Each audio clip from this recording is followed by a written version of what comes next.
नमस्कार। आज की इस क्लास में हम लोग बात करेंगे पैडागॉजी। जो हम लोग बात कर रहे हैं केंद्रीय विद्यालय संगठन के एग्ज़ाम्स, आने वाले एग्ज़ाम के लिए। और इसका जो नोटिफिकेशन है वो जून के लास्ट इस महीने के लास्ट में या जुलाई के फर्स्ट वीक में आने की संभावना भी है। और हम लोग आज बात करेंगे इवैल्यूएशन का, जो कि बहुत ही इंपॉर्टेंट टॉपिक है इसका, जिससे भी एमसीक्यू वगैरह आते रहते हैं। तो इवैल्यूएशन क्या है और इसका क्या पर्पस होता है। Evaluation is a systematic process of collecting, analyzing and interpreting information to determine the extent of student achievement or learning outcome. So evaluation क्या है? Evaluation एक systematic process होता है। किस चीज़ का प्रोसेस होता है? कलेक्ट करने का, एनालाइज करने का और उसको इंटरप्रेट करने का। किसका? इन्फॉर्मेशन का। किसका इन्फॉर्मेशन? स्टूडेंट के अचीवमेंट का, उसके प्रोग्रेस का। जो इन्फॉर्मेशन हम लोग कलेक्ट करेंगे उसको एनालाइज करते हैं और उसको हम इंटरप्रेट करके उसके प्रोग्रेस के बारे में पता करते हैं। और ये पता करते हैं कि हम लोग लर्निंग आउटकम अचीव किए या नहीं किए हैं। और इसमें कौन कौन सी चीज़ शामिल होती है? इसमें 3 चीज़ शामिल है। पहला क्या है? मेज़रमेंट। मेज़रमेंट हम लोग कैसे करते हैं? क्वांटिटेटिव होता है ये, ठीक है, कि उसका मार्क्स कितना आया, उसका ग्रेड क्या था, ये सारी चीज़ें इसमें होती हैं। और असेसमेंट हम लोग करते हैं कि क्वालिटेटिव होता है वो, कि क्वालिटेटिव होता है यानी कि उसका क्वालिटी, यानी कि उसका कितना इम्प्रूवमेंट हो रहा है, वो समझ कितना रहा है, किसी भी चीज़ को, बातों को कितना समझ रहा है। और हम लोग इस समझ और उसके अंडरस्टैंडिंग को लेकर के जज करते हैं कि उसका जो है वो लर्निंग जो है वो प्रॉपर चल रहा है या नहीं चल रहा है। Decision making based on both. और इन्हीं दोनों के आधार पर हम लोग क्या करते हैं? डिसीजन लेते हैं उसके प्रोग्रेस के बारे में, उसके आगे के फ्यूचर के लेसन के बारे में, लर्निंग के बारे में। पर्पस ऑफ इवेल्यूशन क्या है? टू एसेस लर्निंग आउटकम, यानी कि हम लोग लर्निंग आउटकम जो प्रिस्क्राइब किया हुआ है करिकुलम में, उसको अचीव करने के लिए।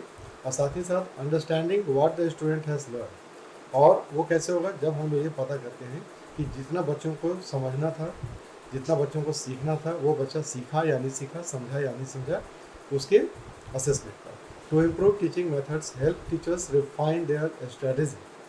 टू इम्प्रूव टीचिंग मेथड्स, हम लोग टीचिंग में, यानी कि जो टीचर्स है, जो सिखाने वाले हैं, उनका जो टीचिंग मेथड है वो कारगर हो रहा है या नहीं हो रहा है, वो सक्सेसफुल हो रहा है कि नहीं हो रहा है, वो उसको क्या करते हैं? इवैल्यूएशन के आधार पर ही उसको रिफाइन करते हैं, उसको चेंज करते हैं, मॉडिफाई करते हैं, बदलते हैं, ठीक है। To identify strength and weakness of learners, सीखने वाले यानी शिक्षार्थी जो है उसका स्ट्रेंथ और उसका वीकनेस, ये दोनों हमें पता चल जाता है इवैल्यूएशन के बाद में। To provide feedback to student and parents, और हम लोग इसी इवैल्यूएशन के आधार पर पेरेंट्स को और स्टूडेंट को, दोनों को फीडबैक देते हैं कि आपका प्रोग्रेस क्या चल रहा है, बच्चे में और क्या क्या सुधार किया सकता है, उसको क्या क्या चाहिए होगा। टू गाइड करिकुलम प्लानिंग, और इवैल्यूएशन के आधार पर ही हम लोग करिकुलम बनाने वाली टीम को भी हम लोग फीडबैक देते हैं और बताते हैं कि इसमें और क्या क्या सुधार की गुंजाइश हो सकती है।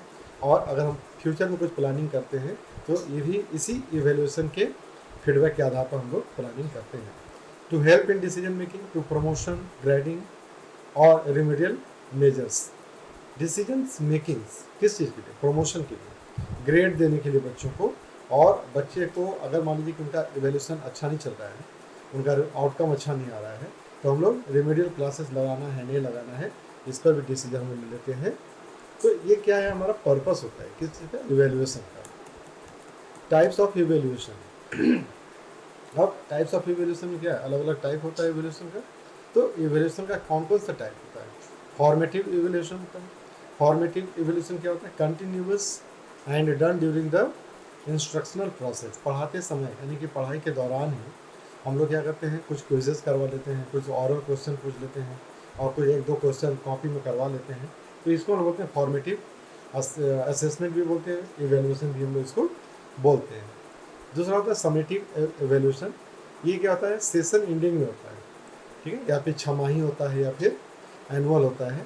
और ये पेन पेपर होता है, ये हम लोग इसका एक थियोरेटिकल एग्ज़ाम देते हैं और पता करते हैं कि आपका बच्चे का जो है वो ओवरऑल जो प्रोग्रेस है वो कैसा चल रहा है, उसका समझ है कि नहीं, सब्जेक्टिव समझ है या नहीं है। और ये बेसिकली क्या होता है? फाइनल एग्ज़ाम होता है या फिर टर्म एंड एग्ज़ाम होता है या फिर पीरियडिकली हम लोग मंथली भी लेते हैं। इस तरह से समेटिव एग्ज़ाम होता है पेन एंड पेपर पर। डायग्नोस्टिक इवैल्यूएशन क्या होता है? Identify learning difficulties before instruction. हम लोग बच्चे का एक डायग्नोसिस करते हैं कि बच्चा को क्या समझ में आ रहा है, नहीं आ रहा है, तो ये कैसे होता है, उसको लर्निंग में क्या क्या डिफ़िकल्टीज आ रहा है, कहाँ कहाँ प्रॉब्लम आ रहे हैं, वो प्रॉब्लम को हम लोग क्या करते हैं, पढ़ाने के पहले ही हम लोग जानते हैं, उसके बारे में पता कर लेते हैं, तभी हम उसको अच्छी तरह से कर पाते हैं। अब इसको क्या बोलेंगे हम लोग, स्क्रीनिंग टेस्ट बोलते हैं। एडमिशन के पहले हम लोग क्या करते हैं, बच्चों का स्क्रीनिंग टेस्ट लेते हैं, यानी कि उसका जो प्रेयर नॉलेज होता है ना, उसका जो प्रेयर एक्सपीरियंस है, उसको हम लोग जांचते हैं कि उसको पहले से क्या क्या मालूम है, कहाँ कहाँ उसको प्रॉब्लम होता है, और उसी के आधार पर हम लोग उसका आगे का प्लानिंग करते हैं। ये होता है प्रोग्नोस्टिक इवेल्यूशन। सो प्रेडिक्ट फ्यूचर परफॉर्मेंस और एप्टीट्यूड्स। बच्चे का फ्यूचर परफॉर्मेंस हम लोग अपने आप प्रेडिक्ट कर लेते हैं कि बच्चा जो है वो क्या करेगा, अगर इस तरह का परफॉर्मेंस चल रहा है उसका, तो उसका भविष्य में किस तरह का परफॉर्मेंस होगा, उसका आउटकम क्या आएगा। ये कैसे करते हैं हम लोग, उसका IQ टेस्ट लेकर के करते हैं, या फिर उसका एप्टीट्यूड टेस्ट लेकर के भी करते हैं हम लोग। और बेसिकली इससे हम लोग क्या होता है, उसके भविष्य का, आने वाले भविष्य के लिए क्या बेस्ट होगा, उस पर हम लोग डिसीजन लेते हैं। खास कर जब हम लोग उसका कैरियर सिलेक्शन करना हो कि बच्चा किस फील्ड में सबसे अच्छा है, किस कैरियर में अगर वो आगे बढ़ेगा तो ग्रो कर पाएगा, तो ये हम लोग कब करते हैं, उसका IQ टेस्ट लेकर के करते हैं, उसका एप्टीट्यूड टेस्ट लेकर के करते हैं। तो ये 4 तरह का इवैल्यूएशन होता है बेस्ड ऑन नेचर। अब इवैल्यूएशन जो है ना, बेस्ड ऑन नेचर के आधार पर कैसे होता है, एक होता है क्वांटिटेटिव इवैल्यूएशन होता है, इन्वॉल्व न्यूमेरिकल स्कोर और ग्रेड। सो क्वांटिटेटिव में क्या होता है, नंबर आधारित परीक्षाएं ली जाती हैं, उस परीक्षा के आधार पर हम लोग उसको नंबर देते हैं या फिर ग्रेड प्रोवाइड करते हैं, तो ये होता है क्वांटिटेटिव। एक होता है क्वालिटेटिव होता है, ये क्या होता है, descriptive feedback, observation, record, rubrics जो हम लोग तैयार करते हैं, ऑब्जर्व करते हैं बच्चे को पूरा साल भर, उसका एक पूरा चार्ट बना देते हैं लोग, ठीक है।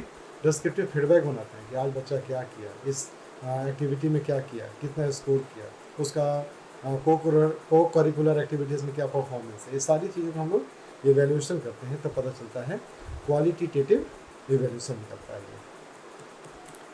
Limitation of traditional evaluation. अब ट्रेडिशनल इवैल्यूएशन का क्या क्या लिमिटेशन है, फोकस ऑन रोट लर्निंग। तो ट्रेडिशनल जो होता है वो क्या करता है, केवल रटने पर ही ध्यान देता था तो वो एक लिमिटेशन है, वहाँ पर केवल रटा मारना है, तो वहाँ पर कोई दिक्कत नहीं है, परीक्षा में पास कर गया, काम खत्म हो गया, समझ में आया नहीं आया उससे कोई लेना देना नहीं। Does not assess holistic development, और इस तरह से क्या होता है, वहाँ पर हॉलिस्टिक डेवलपमेंट उसका नहीं हो पाता है। Neglect skill like creativity, emotional intelligence, social skill. और उस दौरान क्या होता है, ट्रेडिशनल इवैल्यूएशन में उसका जो क्रिएटिविटी है, इमोशनल इंटेलिजेंस है, सोशल स्किल है, इस पर कोई ध्यान नहीं दिया जाता है। वन टाइम इवैल्यूएशन में नॉट रिफ्लेक्ट ट्रू एबिलिटी। एक बार अगर हम उसका एग्ज़ाम ले लेंगे, इवैल्यूएशन कर लेंगे, तो क्या होता है, उससे उसका पूरा एबिलिटी तो हमें पता नहीं चलता है, ठीक है। अब बच्चा जो है रिटर्न में कैसे पास किया कौन जानने गया, रट करके आ गया, ठीक है, या फिर कोई और अलग तरीका यूज़ किया पास होने के लिए, तो इससे क्या होता है, उसका एबिलिटी का सही सही अंदाज़ा नहीं लगता है। बायस इन ग्रेडिंग ड्यू टू सब्जेक्टिविटी और एक्सटर्नल फैक्टर्स। अलग अलग कारणों से क्या होता है कि हम लोग ग्रेडिंग देते समय थोड़ा सा इधर उधर करते हैं, ऐसे भी क्या होता है कि उसका एक्चुअल उसका जो स्ट्रेंथ है बच्चे का वो पता नहीं चलता है, बायसनेस कहीं ना कहीं आता है। Limited feedback for improvement. Limited feedback होता है इम्प्रूवमेंट, जब लिमिटेड फीडबैक है तो उसका जो इम्प्रूवमेंट होगा वो जाहिर सी बात है कि वो इफेक्टेड होता है। कंटिन्यूस एंड कॉम्प्रिहेंसिव इवैल्यूएशन, ठीक है। तो कंटिन्यूस एंड कॉम्प्रिहेंसिव इवैल्यूएशन क्या होता है, एक ऐसा evaluation system that emphasize regular assessment, तो वो रेगुलर असेसमेंट करता है और कवर करता है किसी को, हॉलिस्टिक एंड स्कॉलिस्टिक एंड को स्कॉलिस्टिक्स एस्पेक्ट ऑफ डेवलपमेंट, यानी कि बच्चे का स्कॉलिस्टिक यानी कि सब्जेक्टिव है और नॉन सब्जेक्टिव है, वो दोनों के डेवलपमेंट को वो एक साथ लेकर के चलता है। अब इसमें कौन कौन सा कॉम्पोनेंट्स होता है, continuous, regular and periodic assessment through out the year चलते रहता है। वीकली क्विज होता है, वीकली क्लास वर्क होता है, रिव्यू होता है, प्रोजेक्ट देते हैं, ये सारी काम इसमें करवाते हैं। कॉम्प्रिहेंसिव क्या होता है, assessment of both academic and को करिकुलर एरिया। तो हम लोग असेसमेंट करते हैं किसी का, कॉम्प्रिहेंसिव असेसमेंट होता है, किस चीज़ का होता है, लैंग्वेज का, ठीक है, मैथ्स, बिहेवियर, एटीट्यूड्स और पार्टिसिपेशन, हर चीज़ का उसका हम लोग देखते हैं। तो ये कॉम्प्रिहेंसिव उसका असेसमेंट हो जाता है यहाँ पर। ऑब्जेक्टिव ऑफ CCE क्या होता है, CCE का क्या ऑब्जेक्टिव है, minimize stress on student, student का जो स्ट्रेस लेवल उसको कम कर रहे हैं। Evaluate all aspect of student development, बच्चों के हॉलिस्टिक डेवलपमेंट के लिए जितने सारे एस्पेक्ट हैं सबको हम लोग इवेल्युएट करते हैं। Encourage learning through activity, activity के थ्रू उसको हम लोग इनकरेज करते हैं। Provide regular feedback, regular feedback हम लोग प्रोवाइड करते हैं बच्चों का, ये हम लोग का ऑब्जेक्टिव होता है CCE का। साथ ही साथ promote self assessment and peer assessment, self assessment भी हम लोग करते हैं और उनके दोस्तों के साथ साथ उनके सराउंडिंग के साथ साथ भी हम लोग वहाँ भी उसका असेसमेंट करते हैं। एडवांटेज क्या है इसका? Reduce exam stress. अब CCE क्या करता है? एग्जाम के स्ट्रेस को कम कर देता है। प्रोमोट ओवरऑल डेवलपमेंट, ओवरऑल बच्चों के डेवलपमेंट को वो प्रमोट करता है। Encourage teachers student interaction, teacher student interaction को भी वो इनकरेज करता है। Helps in identifying learning gaps early, जो बच्चों का जो लर्निंग गैप्स है ना, एक क्लास का दूसरे क्लास में जाने के पहले का, वो आइडेंटिफाई करने में आसानी होता है कि बच्चा अगर क्लास 6 में और 7 में जा रहा है तो 7 में जाने लायक है या नहीं, क्या क्या उसकी समझ है, या उसका जो आउटकम है वो क्लास 6 का जो आउटकम है वो आया अच्छी तरह से या मिला या नहीं मिला, ये सारी चीज़ें पता चल जाती हैं। चैलेंजेस और लिमिटेशंस क्या क्या है? Increase workload on teachers, teacher का काम बढ़ जाता है बहुत ज़्यादा, पूरा रिकॉर्ड रखना, रिव्यूज बनाना, ये सारी चीज़ें उसके लिए डिफ़िकल्ट हो जाता है। Require proper training and resource, और इसके लिए क्या होता है? टीचर्स को प्रॉपर ट्रेनिंग देना पड़ता है और इसके लिए जो पर्टिकुलर रिसोर्स होता है वो भी हम लोगों को ज़रूरत पड़ता है। इम्प्लीमेंटेशन कंसिस्टेंसी वेरीज, अब इसको इम्प्लीमेंट करना और रेगुलर असिस्ट करना, ये कंसिस्टेंसी में ये बहुत डिफ़िकल्ट काम होता है टीचर के लिए भी। May lead to subjectivity if not monitor, ठीक है। अब क्या होता है कि अगर मॉनिटर सही ढंग से नहीं करेंगे तो क्या होगा?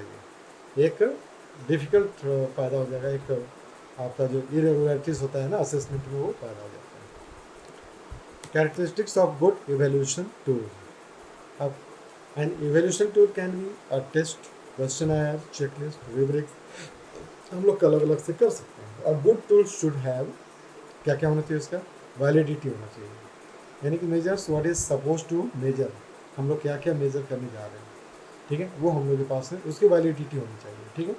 और math test assessing math skill not language, अगर हम बच्चे का मैथ का टेस्ट ले रहे हैं तो वहाँ पर हमको केवल उसका जोड़ घटा गुना भाग ही टेस्ट करना है, वो बोल कैसे रहा है, उसका लैंग्वेज क्या है, उससे हम लोग कोई लेना देना नहीं है। तो वैलिडिटी वहाँ पर आनी चाहिए इसकी। Reliability gives consistent result over time, है ना, समय के साथ साथ एक कंसिस्टेंट हम लोगों को रिजल्ट देते रहना है। सिमिलर इसको नॉन, ठीक है, रीटेस्ट, तो हर रीटेस्ट में अच्छा रिजल्ट आना चाहिए, यानी उसका जो बढ़ रहा है उससे पता चलता है कि उसका इवेल्यूशन सही हो रहा है या नहीं हो रहा है। ऑब्जेक्टिविटी क्या होता है? फ्री फ्रॉम पर्सनल बायस, ठीक है। अब पर्सनल बायस से हम लोग को हट करके काम करना चाहिए, और यहाँ पर हम लोग क्या करते हैं? रूब्रिक्स यूज़ करते हैं ग्रेडिंग देने के लिए, ठीक है। अब इसमें आता है एक practicability, easy to administer and score, हम उसको अच्छी तरह से एडमिन कर पाएँ, उसको हम अच्छी तरह से उसका हम लोग प्रबंधन कर पाएँ, ताकि एक अच्छा स्कोर बच्चों को जो मिले, सही स्कोर बच्चों को मिले। इससे क्या होता है? टाइम बॉन्ड MCQ हम लोग देते हैं, MCQ दे दिए, लेकिन वहाँ पर एक टाइम लिमिट करते हैं कि आपको 10 मिनट के अंदर कंप्लीट करना है, 5 मिनट के अंदर कंप्लीट करना है, इस तरह से। Comprehensiveness covers all aspect of learning, learning के सारे एस्पेक्ट को यहाँ पर हम लोगों को कवर करना चाहिए, including MCQ, short answer, very short answer, project, ठीक है, केस स्टडी, सारी चीज़ें को। यूजेबिलिटी क्या होता है? Suitable for the level and age of student, ठीक है, यूजेबिलिटी होना चाहिए, बच्चा किस क्लास का है वो उस पर आना चाहिए, ठीक है। क्लास 6 के बच्चों को 7 का नहीं देना है ना, या फिर 6 के बच्चों को 2 और 3 का नहीं देना है, ठीक है। एग्जाम्पल ऑफ गुड टूल्स क्या होता है? Rubrics for project work, objective and comprehensive दोनों इसमें आ जाता है। MCQ test for factual recall, है ना, रिलायबल है कि नहीं है, ऑब्जेक्टिव इसका निकल रहा है कि नहीं हम लोग का। चेकलिस्ट फॉर बिहेवियर असेसमेंट, ये इस काम को प्रैक्टिस में ला रहा है या नहीं करता, चेकलिस्ट से हम लोग पता करते हैं। पोर्टफोलियो तैयार करते हैं किसी का, उसका पूरा ट्रैक रिकॉर्ड रखते हैं बच्चे का, कॉम्प्रिहेंसिव रिकॉर्ड बन जाता है बच्चे का, ठीक है। इस तरह से क्या होता है? कंक्लूजन क्या निकलता है कि evaluation is more than testing, testing से बहुत बड़ा चीज़ है ये। It is a powerful tool for guiding learning, the shift from marks based assessment to holistic development through CCE and good evaluation tools mark a progressive step in education. For teachers, understanding and applying these principles is crucial for student success and growth. So evaluation क्या होता है, testing से बहुत बड़ा चीज़ होता है और ये बहुत पावरफुल टूल्स हैं किसके लिए, गाइडिंग लर्निंग के लिए।